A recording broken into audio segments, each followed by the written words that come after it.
Hi. അങ്ങനെ ആട് ഒരു ഭീകരജീവിയല്ല. അതിൻ്റെ മൂന്നാമത്തെ ഫ്രാഞ്ചൈസിയുടെ മൂന്നാമത്തെ സീരീസ് ഇന്ന് റിലീസായി. ഇന്ന് തന്നെ പോയി കണ്ടു. ആട് വെറുതെ ജസ്റ്റ് ഒന്ന് ബുക്ക് ചെയ്തു. ഒന്നും നമ്മൾ പ്രതീക്ഷിച്ച് പോയല്ലോ. നമ്മൾ ടി വിയിലും പിന്നെ യൂട്യൂബിലൊക്കെ കണ്ട് അതിൻ്റെ ഒന്നും രണ്ടും ഒക്കെ നമ്മൾ ഇഷ്ടപ്പെട്ടിട്ടുണ്ടാകും. അപ്പോൾ ഒരു പ്രതീക്ഷയില്ലാതെ ചെന്നങ്ങോട്ട് പോയതാണ്. ജസ്റ്റ് എന്തെങ്കിലുമൊക്കെ കോമഡി ഉണ്ടാവും, പിന്നെ ഷാജി പാപ്പൻ ഒക്കെ അറിയാമല്ലോ, അതൊക്കെ കണ്ടു പോകാമെന്ന് വിചാരിച്ച് പോയതാണ്. ബട്ട് സൂപ്പർ, നല്ല എക്സ്പീരിയൻസ് ആയിരുന്നു. ഒരു എക്സ്പെക്റ്റേഷനൊന്നും ഇല്ലാതെ ഫുള്ളി ഞാൻ ഏറ്റവും ഇസഡ് എൻജോയ് ചെയ്തൊരു മൂവിയാണ്. ഈ മൂവിയിൽ അത് നമ്മൾ കണ്ട് നമ്മുടെ വാട്സാപ്പിലും ട്രോൾ മെസ്സേജസിലൊക്കെ വന്നേക്കുന്ന ഒരുപാട് കാര്യങ്ങൾ നമ്മൾ കണ്ടിട്ടുണ്ടല്ലേ. Shaji Pappan and team, and of course Mithun Manuel and his team, DOP ഉൾപ്പെടെ എല്ലാം ഒന്നിനൊന്ന് മെച്ചം. പിന്നെ ഷാൻ റഹ്മാൻ ആൻഡ് ഡോൺ, ഇവർ രണ്ടുപേരും കൂടിയാണ് അതിൻ്റെ ബാക്ക്ഗ്രൗണ്ട് സ്കോറും പിന്നെ പാട്ടൊക്കെ സെറ്റ് ചെയ്തിരിക്കുന്നത്. എല്ലാം കോസ്റ്റ്യൂംസ് സ്പെഷ്യലി എല്ലാം ഒന്നിനൊന്ന് മെച്ചം. പിന്നെ ഓൾമോസ്റ്റ് 3 മണിക്കൂറോളം ഉണ്ട്. ഈ ആട് സിനിമയിൽ ഒരു പ്രത്യേകത എന്ന് വെച്ചാൽ നമ്മൾ വിചാരിക്കാത്ത സമയത്ത് നമ്മളെ വളരെ സെൻറ്റിമെൻ്റലാക്കും. അങ്ങനെ സെൻറ്റിമെൻറ്റിൽ നമ്മളിങ്ങനെ മുങ്ങിക്കുളിച്ച് നിൽക്കുന്ന സമയത്താണ് അതിൽ നിന്നൊരു ഒരു പൊട്ടിത്തെറിക്കുന്ന ട്വിസ്റ്റ്, ഒരു കോമഡി, പൂത്തിരി കത്തിക്കുന്ന കോമഡി എന്ന് പറയില്ലേ, അതൊരു ഭയങ്കര ഒരു കൂട്ടാണ് ഇവരുടെ. മിഥുൻ മാനുവലിൻ്റെ ഒരു തുറുപ്പ് ചീട്ടാണ് അത്. പലയിടത്തും ഒരുപാട് റെവല്യൂഷൻസ് തന്നെ ഉണ്ടാക്കി. പ്രത്യേകിച്ച് അമ്മയുമായിട്ടുള്ള രാജീവ് പാപ്പൻ്റെ അമ്മയും അറിയാമല്ലോ, ഒരു പ്രത്യേക പണ്ട് നമ്മൾ കണ്ടിട്ടുള്ള, എനിക്കത് എപ്പോഴും ഓർമ്മ വന്ന ജഗതിയും പഴയ മീനയും, യോധയിലെ ജഗതി മീനയും, അതേപോലെ മേലെ പറമ്പിലാൻ വീട്ടിലും ജഗതി മീനയും കൂടി അമ്മയും മോനായിട്ട് വരുമ്പോൾ ഒരു വല്ലാത്തൊരു കെമിസ്ട്രിയാണ് അവരുടെ അല്ലേ. അതിൻ്റെ തന്നെ ഒരു പുതിയ വേർഷൻ നമുക്ക് കാണാൻ. അന്ന് നമ്മൾ കണ്ട ഒരുപാട് ആ ഒരു സ്ലാങ് പിന്നെയും നമ്മൾ വേറൊരു രീതിയിൽ കാണുമ്പോൾ ഭയങ്കര ഒരു ഇതാണ്. അതിലുണ്ടാകുന്ന ട്വിസ്റ്റും കാര്യങ്ങളും കുറച്ചു നേരം ഉള്ളൂ. ഇതിൽ കുറച്ചു നേരം അമ്മയുടെയും ആ ഒരു പെങ്ങളിലേക്ക് കുറച്ചു നേരം. പിന്നെ ആദ്യത്തെ കുറച്ച് പോർഷൻസിൽ അറിയാമല്ലോ, എല്ലാ ക്യാരക്ടേഴ്സിനെയും നമ്മളിങ്ങനെ എന്ത് ചെയ്ത് കൊണ്ടുവരാം, എസ്റ്റാബ്ലിഷ് ചെയ്ത് കൊണ്ടുവരാൻ ഓരോന്ന് അതിൻ്റെ ഇൻട്രോ അങ്ങനെ എടുത്തെടുത്ത് വരണതാണ്. കുറച്ചൊരു ചെറിയൊരു വേണമെങ്കിൽ ഒരു ലാഗ് എന്നൊക്കെ വേണമെങ്കിൽ പറയാം. പക്ഷേ അത് കുഴപ്പമില്ല. ഇങ്ങനത്തെ എത്രയോ തരത്തിലുള്ള ഫിലിംസ്, കളി, ചിരി, തമാശകളൊക്കെ നമ്മൾ കണ്ടുകൊണ്ടിരിക്കുകയാണ് യൂട്യൂബിൽ. ഇങ്ങനൊരു സാധനം അവതരിപ്പിക്കുമ്പോൾ അതിൻ്റെ റിസ്ക്കും അതിൻ്റെ ഒരു എഫേർട്ടും അത്രയും ഹൈ ആയിരിക്കും. കാരണം പല രീതിയിൽ നമ്മളിപ്പോൾ പലതും കാണുന്നുണ്ട് റീൽസ് വഴിയുമൊക്കെ അല്ലേ. അപ്പോൾ ഈ ഒരു സമയത്താണ് ഇങ്ങനൊരു സംഭവത്തിനെ ഫുൾ എൻ്റർടൈൻ ചെയ്യിച്ചുകൊണ്ട് ഇവിടെ കൊണ്ട് നമ്മളെ ഫുൾ ഇരുത്തുന്നത്. ഈ സ്ലാപ്സ്റ്റിക് കോമഡി എന്നൊക്കെ പറയണത് ഞാനൊക്കെ ശരിക്കും പ്രിയദർശൻ ഫിലിംസിലെ പഴയ ബോയിങ് ഉൾപ്പെടെയുള്ള ഫിലിംസ്, അതുപോലെ ലാലേട്ടൻ്റെ മറ്റ് പഴയ അക്കരെ അങ്ങനത്തെ ഫിലിംസിൽ കൂടെ ഇങ്ങനെ ഒരു സ്റ്റാർട്ടിങ് തുടങ്ങി ഇങ്ങനെ മാലപ്പടക്കം പൊട്ടണ പോലത്തെ കുറേ അധികം കോമഡികളുണ്ട്. അതിന് ശേഷം പിന്നെ ദിലീപിൻ്റെ കുറേ സീരീസ് വന്നു, ഈ പറക്കുന്ന കളിക, കല്യാണരാമൻ, അതുപോലത്തെ CID മൂസ പോലത്തെ ഇത് വന്നു. അത് കഴിഞ്ഞിട്ട് കുറേ കാലം കഴിഞ്ഞപ്പോൾ ഇതിനൊരു വലിയൊരു ഒരു ഇപ്പം ഹലോ പോലത്തെ സിനിമയൊക്കെ ഇറങ്ങിയിരുന്നു. ഇപ്പം മോഹൻലാലിൻ്റെ ചോട്ടാ മുംബൈ, ഒരു ഗാങ്സ്റ്റർ, ഇതൊക്കെ ഇറങ്ങിയിരുന്നു. പക്ഷേ ഒരു സാധാരണക്കാരനും എന്നാൽ അതിൻ്റെ ഒപ്പം ഒരു മാസ് എലമെൻറ്റിനും കൂടി ചേർന്നുകൊണ്ടുള്ള ഇത് കുറേ കാലമായിട്ട് മിസ്സായിട്ട് എടുക്കുമായിരുന്നു. ഇതൊരു ഹിസ്റ്ററിയാണ്. കാരണം ഫസ്റ്റ് ഇറങ്ങിയ ഫിലിം വളരെ ബോക്സ് ഓഫീസിൽ കൂപ്പുകുത്തി, അതിൻ്റെ OTT അല്ലെങ്കിൽ CD ഇറങ്ങി, അതിൽ നിന്ന് എക്സൈറ്റഡ് ആയിട്ട് അതിൻ്റെ സെക്കൻഡ് പാർട്ട് വിജയമാകുന്നു. ഇത് തീർച്ചയായിട്ടും ഗംഭീര വിജയമാകുന്നുള്ളതിന് യാതൊരു സംശയവുമില്ല. അങ്ങനത്തെ ഒരു രീതിയിലാണിത് കുക്ക് ചെയ്ത് വെച്ചിരിക്കുന്നത്.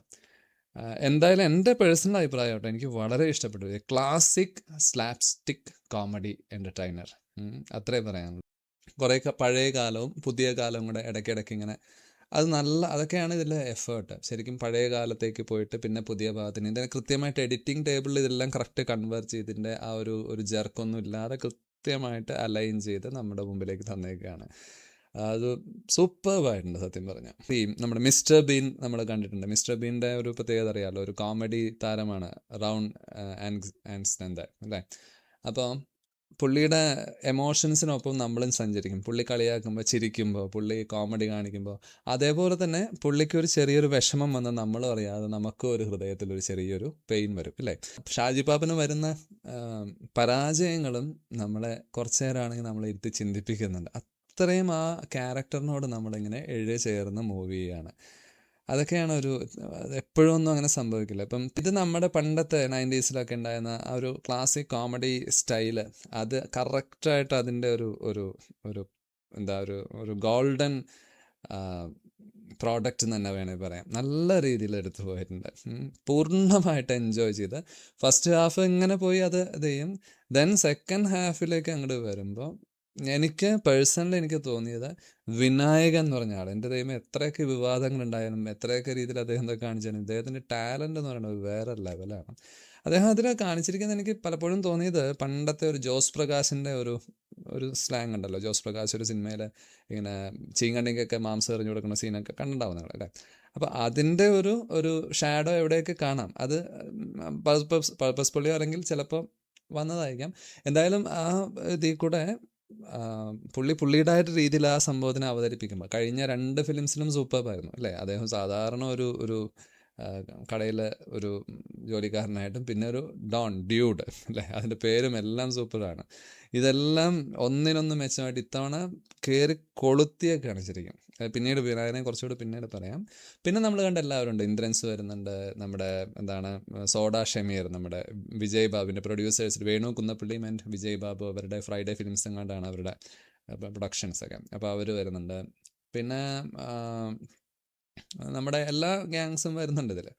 രസം എന്താ വെച്ച് കഴിഞ്ഞാൽ നമുക്ക് ഈ ഒരു സ്ലാങ് എടുക്കാനായിട്ട് ഒരു വടക്കൻ പാട്ടുകൾ അല്ലെങ്കിൽ ഒരു കേരള ബാഹുബലി, കേരളത്തിൻ്റെ ഒരു വടക്കൻ അല്ലെങ്കിൽ ഒരു രാജകീയ റെവൻസ് അല്ലെങ്കിൽ ഹിസ്റ്ററി പറഞ്ഞുകൊണ്ട് പോകുന്ന ഒരു കാലഘട്ടം.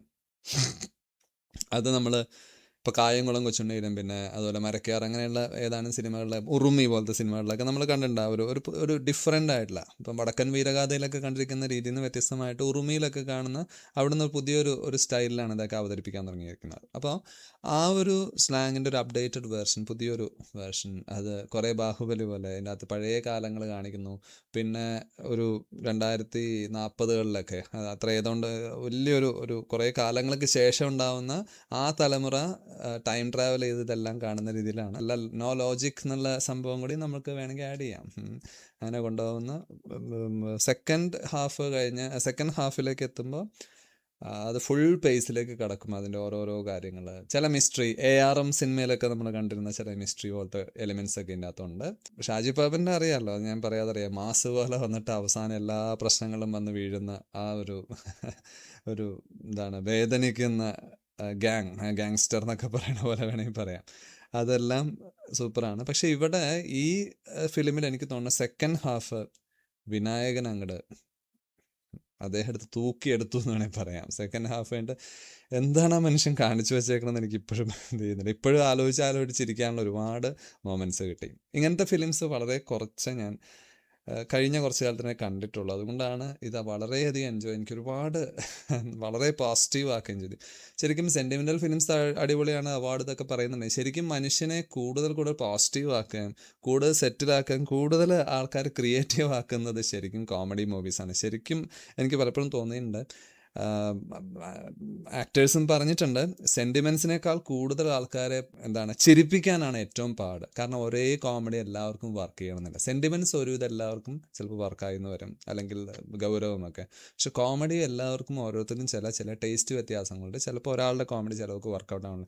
അപ്പോൾ ഒരു 95 അല്ലെങ്കിൽ 80 to 90% ആൾക്കാരെയും ഒരേ സ്ലാങ്ങിൽ സൂപ്പർ എന്ന് പറയിപ്പിക്കണമെങ്കിൽ അത് നടൻ്റെ സ്കിൽസ്, സ്ക്രിപ്റ്റ് റൈറ്റർ, ഡയറക്ടർ, ഇതെല്ലാം കുക്ക് ചെയ്യുന്ന എഡിറ്റർ, ഇതെല്ലാവരുടെയും അക്ഷീണമുള്ള ഫോക്കസ്ഡ് ആയിട്ടുള്ള പ്രവർത്തനം, അതോടൊപ്പം തന്നെ ഭാഗ്യവും എല്ലാം വേണം.